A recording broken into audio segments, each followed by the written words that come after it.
இந்தியாவை ஆள்வது யார்? ட்ரம்ப் அவர்கள் எதேர்ச்சியாக அறிவித்த அந்த நொடி ஒட்டுமொத்த இந்தியாவினுடைய ஸ்டாக் மார்க்கெட்டும் பூம் ஆயிருக்கிறது. இந்த உச்சம் ஏற்புடையதா? டொனால்ட் ட்ரம்ப் அவர்கள் இந்தியாவினுடைய பிரதமரை சிறுமைப்படுத்துகிறார். இந்தியாவினுடைய பொருளாதாரத்தை தீர்மானிக்கக்கூடிய சக்தி இந்தியாவினுடைய விவசாயத்துக்கு.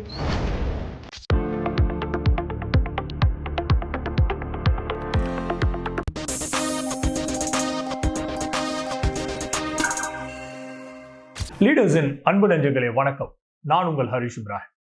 இந்தியாவை ஆள்வது யார்? திரு மோடி அவர்களா, திரு ட்ரம்ப் அவர்களா? இதை பத்தின ஒரு முழுமையான தெளிவான காணொலியாக இந்த காணொலி இருக்கும். தொடர்ந்து இணைந்திருங்கள். ட்ரம்ப் அவர்களினுடைய கடந்த 2 தினங்களுக்கு முன்னாடி ஒரு மிகப்பெரிய ஒரு அறிவிப்பு அமெரிக்காவினுடைய தேசத்தில் இருந்து வருகிறது. ஆனால் அது எதை பற்றி அப்படின்னீங்கன்னா, இந்தியாவை பற்றி, இந்தியாவினுடைய விவசாயத்தை பற்றி, இந்தியாவினுடைய ஒட்டுமொத்த பொருளாதாரத்தை பற்றி.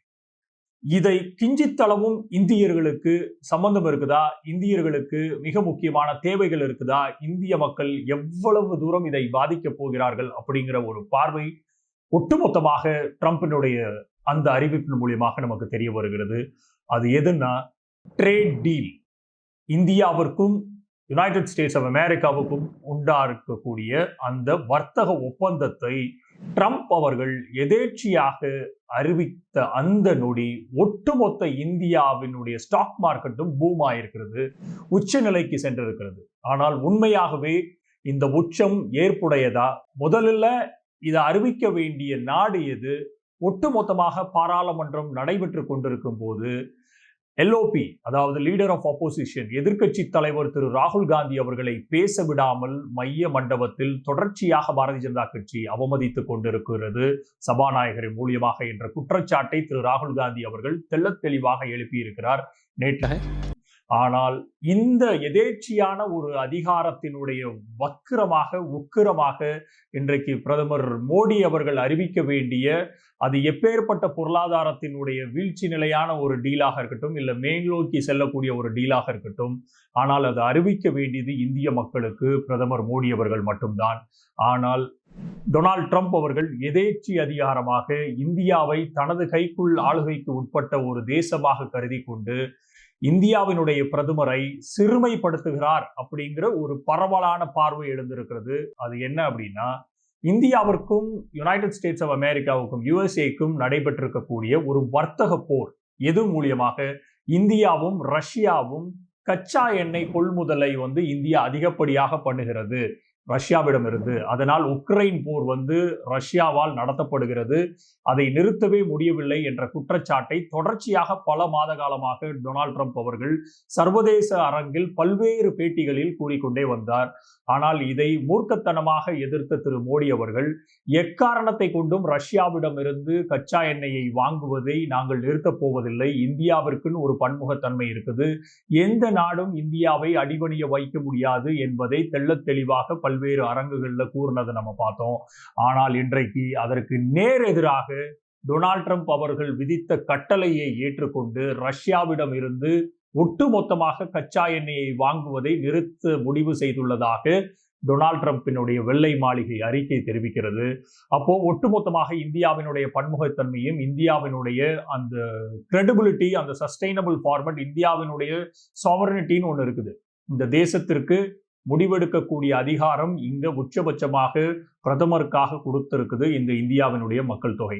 அப்போ இதை டிசைட் பண்றதற்கு அந்நிய நாடுகளில் இருந்து அவர் பிரசிடென்ட் ட்ரம்பாக இருக்கட்டும், இல்ல வேற எந்த நாட்டினுடைய அதிபராக இருக்கட்டும், இது எப்படி சாத்தியமானது அப்படிங்கிற ஒரு கேள்வியை மூர்க்கத்தனமாக கொண்டு வந்திருக்கிறார் எல்ஓபி ராகுல் காந்தி அவர்களும் ஒட்டுமொத்த எதிர்க்கட்சிகளும் மைய மண்டபத்தில் நேற்றைய முன்தினம் நடைபெற்ற அமர்வுகள்ல. இரண்டாம் பட்சமாக இந்தியாவில் மிக முக்கியமாக பேக்போனாக இருக்கிறது, இந்தியாவினுடைய முதுகெலும்பே இங்க உள்ள விவசாயிகள் தான்.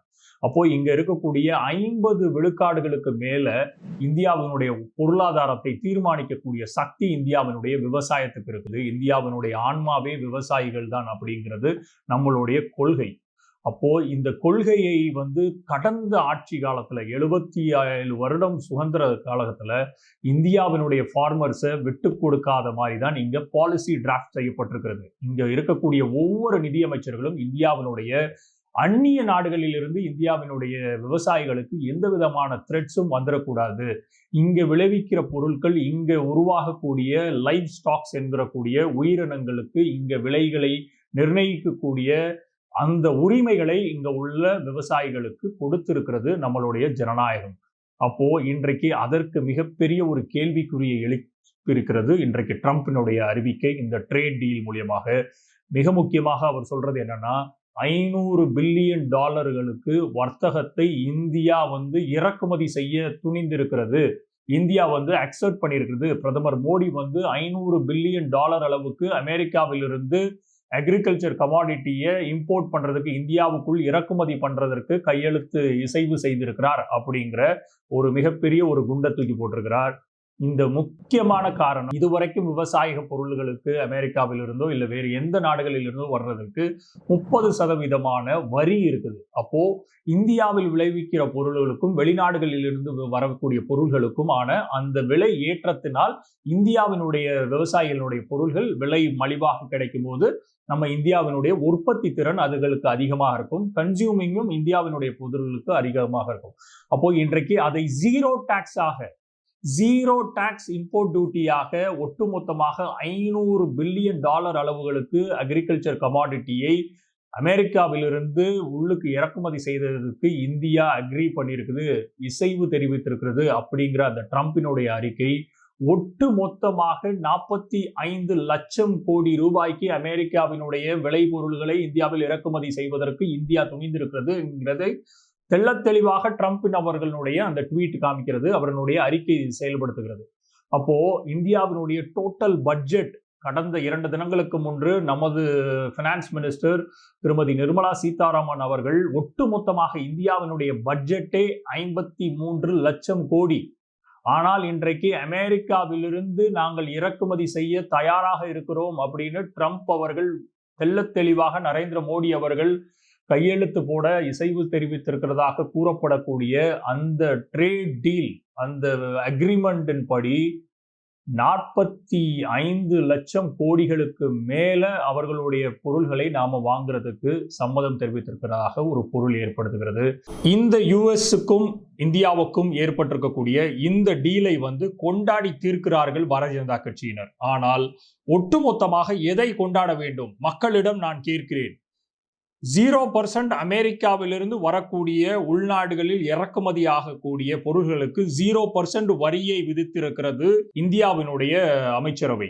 அதே சமயம் இந்தியாவிலிருந்து வெளிநாடுகளுக்கு அமெரிக்காவுக்கு செல்லக்கூடிய இந்திய பொருள்களுக்கு 18 விழுக்காடு வரியை விதிக்கிறது அமெரிக்காவினுடைய அரசாங்கம்.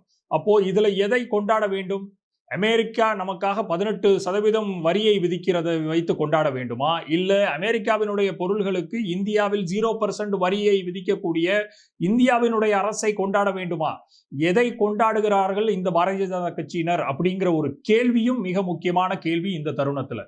ஆனால் இதற்கு பதில் அளித்த மோடி அவர்கள் அந்த ட்ரேட் டீலை கொண்டாட்டமாக பாரதிய ஜனதா கட்சியினர் அவர்களுடைய எம்பிக்கள் கொண்டாடி மகிழ்வதை ஒரு காணொலியாக வெளியிட்டுவிட்டு, இதற்கு திரு ட்ரம்ப் அவர்களே இல்ல, அந்த மாதிரி எந்த டீலையும் நாங்கள் இதுவரைக்கும் சம்மதிக்கவில்லை, எங்களுடைய தேசத்தினுடைய விவசாயிகள் ரொம்ப முக்கியம் எங்களுக்கு, உங்களுடைய நாடுகளில் இருந்து அவ்வளவு பெரிய தொகைக்கு நாங்கள் உள்ள இங்க இறக்குமதி பண்ணிட்டோம்னா எங்களுடைய விவசாயிகள் பாதிக்கப்படுவார்கள், 0 டாக்ஸுக்கு உங்க பொருள்ல 47 லட்சம் கோடி ரூபாய்க்கு நான் இறக்குமதி பண்ணிட்டேன்னா எங்களுடைய நாட்டில் இருக்கக்கூடிய விவசாயிகள் உற்பத்தி பண்ணக்கூடிய இந்த பொருட்கள் எங்க போய் சேரும்? குப்பையில தான் போய் சேரும் அப்படிங்கிற அந்த ஒரு ரிப்ளையை கூட திரு நரேந்திர மோடி அவர்கள் அந்த கோட் ட்வீட்டுக்கு டொனால்ட் ட்ரம்பினுடைய வெள்ளை மாளிகை ட்வீட்டுக்கு கோட் பண்ணி போட்டிருக்கிறதுல எந்த விதமான விளக்கங்களையும் சொல்லவே இல்லை. அப்போ ட்ரம்ப் அவர்கள் அமெரிக்காவினுடைய ஒட்டுமொத்தமான அந்த நாட்டினுடைய பிரஷரை திரு மோடி அவர்கள் மேலேயும் இந்தியாவினுடைய 143 கோடி மக்களினுடைய பிரதிநிதியாக இருக்கக்கூடிய இந்தியாவினுடைய பிரதமரை தனது கைப்பாவையாக வைத்து செயல்படுகிறார் அப்படிங்கிறத திரு ராகுல் காந்தி அவர்கள் நேற்றைய தினம் தெள்ள தெளிவாக மிகப்பெரிய ஒரு குற்றச்சாட்டை வைத்திருக்கிறார். அப்போ இந்த குற்றச்சாட்டு உண்மையானதாக இருக்குமா அப்படிங்கிற ஒரு கேள்வியும் எழுந்திருக்கிறது. திரு மோடி அவர்கள் காம்ப்ரமைஸ் செய்யப்பட்டிருக்கிறார் அப்படிங்கிறத திரு ராகுல் காந்தி அவர்கள் தெள்ளத் தெளிவாக எடுத்துரைக்கிறார். இந்த காம்ப்ரமைஸ் அப்படிங்கிறதுக்கு காரணமாக அவர் செய்யக்கூடிய பொருள் என்னவா இருக்குதுன்னா, அதானி அவர்களுடைய பினான்சியல் ஸ்ட்ரக்சரை பத்தி அமெரிக்காவில் மிகப்பெரிய ஒரு குற்றச்சாட்டு இருக்கிறது. அதை பத்தின விசாரணைகள் நடைபெற்று கொண்டிருக்கிறது. அது போக எப்ஸ்டீன் ஃபைல்ஸ் என்கிற ஃபைல் ஒட்டுமொத்தமாக உலகத்தில் இருக்கக்கூடிய பல்வேறு நாட்டினுடைய தலைவர்கள், மிக முக்கியமாக இந்தியாவினுடைய பிரதமர் உட்பட பல்வேறு இடங்களில் அந்த எப்ஸ்டீன் ஃபைல்ஸ்ல பேர் வந்திருக்கிறது. அதில் மிக முக்கியமாக பிரதமர் அவர்கள் ரெக்கார்டட் மீட்டிங் இல்லாமல் 2017 காலகட்டத்தில் எப்ஸ்டீன் அவர்களுடைய அறிவுரையின் பேரில் இஸ்ரேலில் நடனமாடி பாட்டு பாடி குதூகலித்ததாக அந்த எப்ஸ்டீன் ஃபைல்ஸ்ல இருப்பது பூதாகரமாக வெடித்துள்ளது. அந்த மீட்டிங்கும் ரெக்கார்ட் செய்யப்படவில்லை. மினிட்ஸ் ஆஃப் மீட்டிங்கில் எக்ஸ்டர்னல் அஃபேர்ஸ் மினிஸ்ட்ரியால் ரெக்கார்ட் செய்யப்படாத ஒரு மீட்டிங்கில் எப்ஸ்டீன் என்கிற மிக முக்கியமான ஃபீடோஃபைலாக இன்றைக்கு உலகத்திலுடைய வெறுக்கத்தகுந்த ஒரு ஃபீடோஃபைலாக பிம்பாக அறியப்படக்கூடிய இந்த எப்ஸ்டீனுடன் நரேந்திர மோடி அவர்களுக்கு எதற்காக தொடர்பு ஏற்படுத்த வேண்டும் என்ற மிக முக்கியமான கேள்வியை திரு ராகுல் காந்தி அவர்கள் நேற்றைய தினம் பாராளுமன்றத்தில் எழுப்ப முற்பட்ட போது அவருடைய மைக் ஆஃப் செய்யப்பட்டது. திரு ஓம் பிர்லா அவர்கள், நாடாளுமன்றத்தின் ஸ்பீக்கர், அவரை பேச அனுமதிக்கவில்லை. இதை எதிர்த்து மிகப்பெரிய ஒரு அறிக்கையையும் லீடர் ஆஃப் ஆப்போசிஷன் திரு ராகுல் காந்தி அவர்கள் திரு ஓம் பிர்லாவுக்கு எழுதியுள்ளார். ஸோ இப்பேற்பட்ட கால சூழ்நிலையில் இந்தியாவினுடைய ஒட்டுமொத்தமான பன்முகத்தன்மையை இரு நபர்களுக்காக, அவர்களுடைய சொந்த ஆதாயத்திற்காக 143 கோடி மக்களினுடைய வாழ்வாதாரமாக திகழக்கூடிய விவசாயத்தையும் விவசாயத்தினுடைய பொருள்களையும், அதே போல் அந்நிய நாட்டினுடைய ஒரு பிரஷருக்காக ரஷ்யாவிலிருந்து வாங்கக்கூடிய கச்சா எண்ணெய் இந்தியர்களுக்கு மிக முக்கியமாக சீப்பாக கிடைக்கிறது. அதை வைத்து பல்வேறு மாநிலங்கள்ல நடக்கக்கூடிய இந்த எரிபொருள்கள் சம்பந்தமான அந்த ஸ்கேர்சிட்டியை கம்மி பண்றதுக்கு யூஸ் ஆகுது. அதே சமயம் விலையேற்றத்தை தடுக்குது அப்படிங்கிற வாதத்தை வைத்துக் கொண்டு வந்த இன்றைய பாரதிய ஜனதா கட்சியினுடைய பிரதம மந்திரி அவர்கள் இன்றைக்கு ஒட்டுமொத்தமாக அந்த ரஷ்யாவினுடைய கச்சா எண்ணெயை நிறுத்துவதாகவும் இசைந்துள்ளார் அப்படிங்கிறத திரு ட்ரம்ப் அவர்கள் தெள்ளத் தெளிவாக கூறியுள்ளார். ஸோ எது எப்படியோ இந்தியாவினுடைய பன்முகத்தன்மையும் இந்தியாவினுடைய ஆட்சிகளுக்கு உட்பட்ட எந்த பிரதம மந்திரியும் இந்தியாவினுடைய அந்த ஃபெடரலிசம் ஸ்ட்ரக்சரை தாண்டி இந்தியாவுக்குன்னு ஒரு சாவரனிட்டி, ஒரு பவர் ஒன்று இருக்குது. எதேச்சியாக முடிவெடுக்கக்கூடிய, வல்லரசு நாடுகளையும் எதிர்த்து கேள்வி எழுப்பக்கூடிய ஒரு மிக முக்கியமான ஒரு நாடாக இந்தியா என்றைக்குமே திகழ்ந்திருக்கிறது.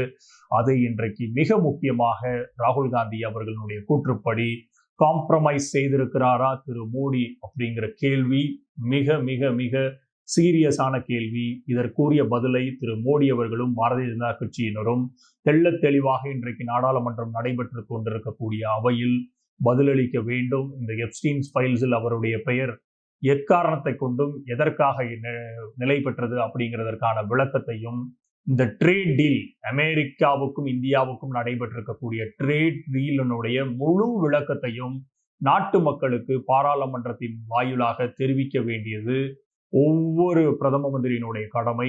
இதை செய்வார் இல்ல செய்ய வேண்டும் அப்படிங்கிற கோரிக்கையோடு இன்றைய காணொலியை நிறைவு செய்கிறேன். மற்றும் ஒரு காணொலியில் உங்களை நாளை சந்திக்கிறேன். தொடர்ந்து இணைந்திருங்கள் லீடர் சேனலுடன். நன்றி, வணக்கம்.